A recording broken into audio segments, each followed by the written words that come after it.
And we're going to take one more panel speaker before we open up again to the floor, and that speaker is James Farrar, who is from the United Private Hire Drivers, which is the case that GMB won against Uber management.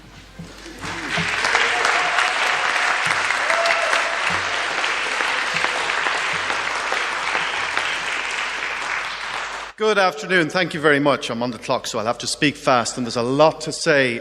First thing, we had great news 2 weeks ago when the Central London Employment Tribunal found that we are workers and we have worker rights. It was a fantastic victory for us. Thank you. But having said that, still the difficulties carry on. Yesterday, all our members in Scotland, all Uber drivers in Scotland, Uber missed the payroll. Right? And this is not just pay, this is the reimbursement of all the operating expenses for driving Uber passengers for the last 10 days in Scotland remain unpaid today.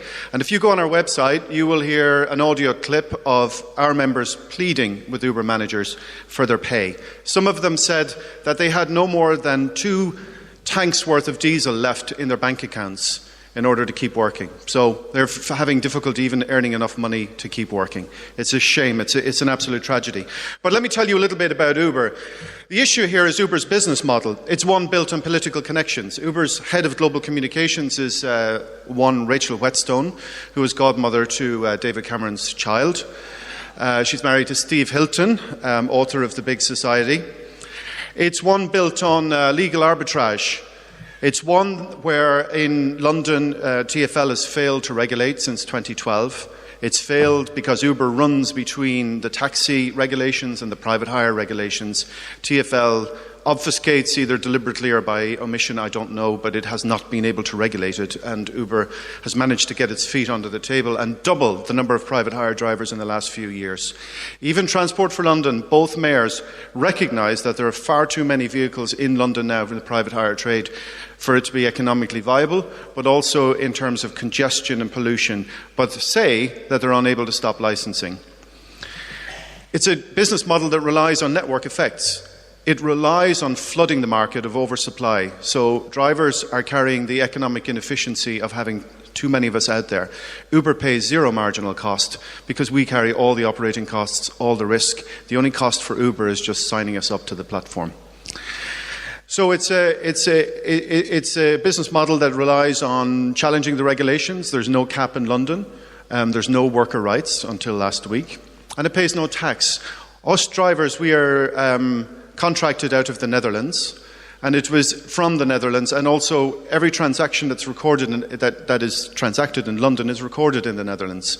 So in the Netherlands they pay 0% VAT, in this country or that country. It pays no income tax here, no national insurance, and it only pays TfL £500 a year to run 30,000 vehicles in London. Can you imagine? £500. That's its total net contribution to society.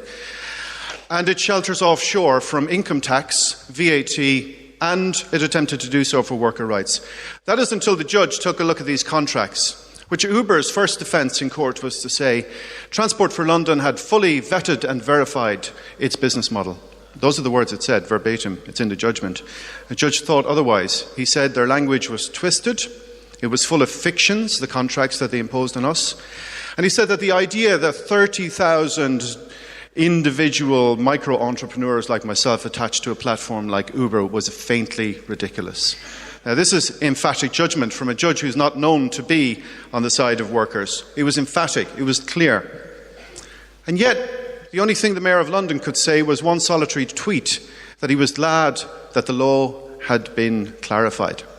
No, the law was very, very clear. It just was not being obeyed and not being enforced. Why did it take myself and Yassine Aslam to go to the Employment Tribunal? 2 years it took us to do that. Where was HMRC? Where was Transport for London? Nowhere. And I've got 1 minute. Whoa. What have we learned? I'll wrap it up. There's a lot more to say, but I better stop.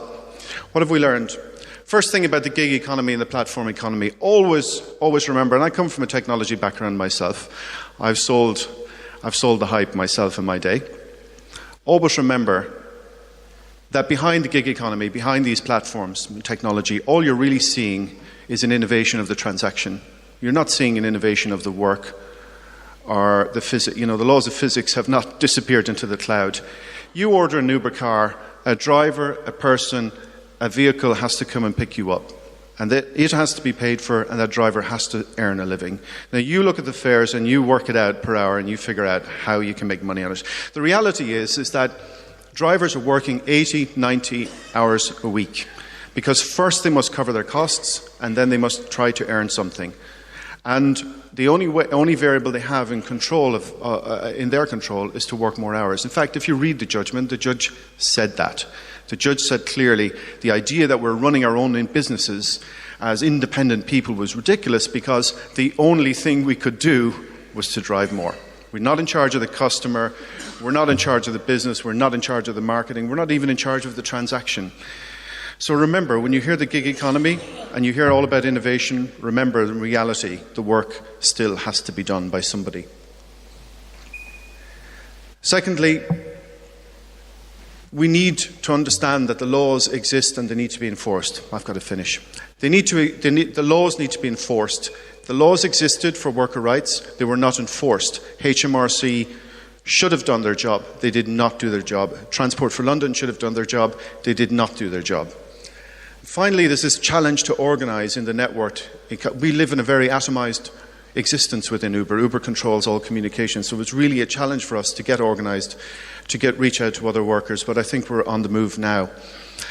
Finally, if there's one thing, if you enjoy this story, if you want to help, you can, because you're a stakeholder. I'm publicly licensed by this city to operate in this city. I have to be fit and proper to do so. So does Uber. You can help us by writing to the Mayor of London. It's mayor@london.gov.uk, and tell him that you support Uber drivers and that he must, what we're asking right now, Uber's licence is up for renewal in 2017 in May. We're asking the Mayor that he must attach worker rights as a condition of licensing for Uber to continue to have its licence in London. Isn't that fair? Yeah. Thank you.